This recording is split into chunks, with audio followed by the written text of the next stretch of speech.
बहिनक हम महिमा गाबै छी। हम मैथिल छी, मिथिले में रहै छी। हम मैथिल छी, मिथिले में रहै छी।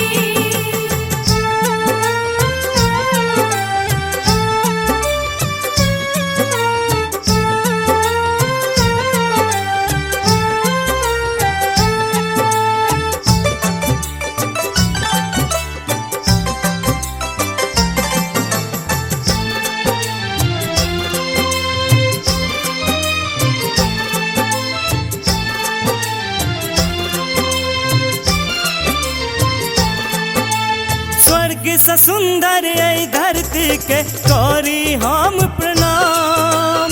महिमा गाबित हम कही जय हो मिथिला धाम।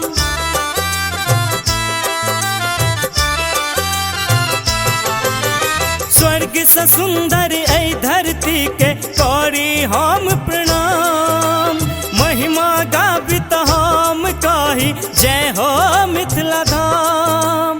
नागार्जुन सन विद्वान, विद्यापति सन महानक वर्णन गाबै छी। हम मैथिल छी, मिथिले में रहै छी। हम मैथिल छी, मिथिले में रहै छी।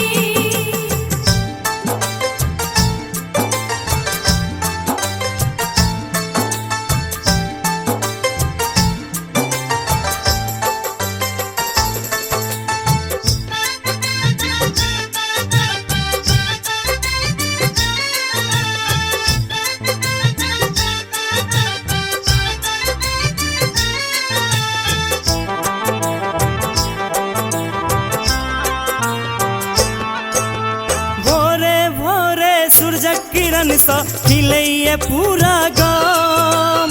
सबसँ पहिले सुगा उठ कऽ करे राम राम।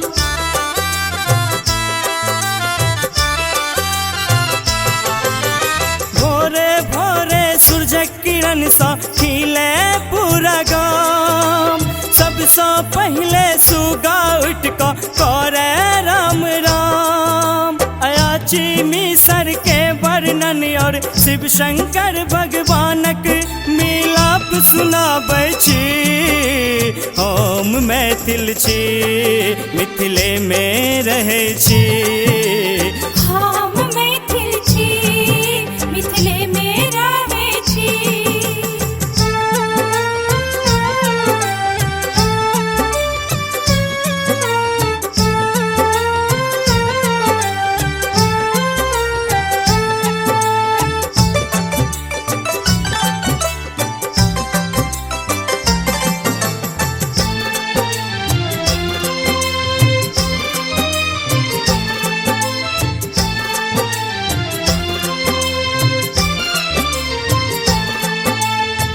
जन्मी मनुष्य लोक में तो जन्मी मिथिले में।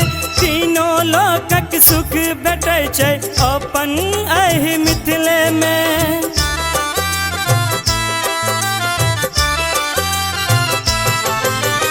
जो जन्मी मनुष्य लोक में तो जन्मी मिथिले में।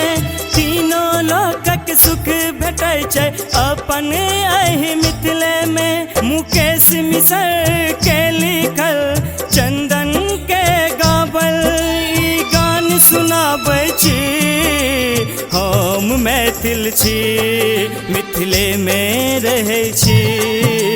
हम मैथिल छी, मिथिले में रहै छी।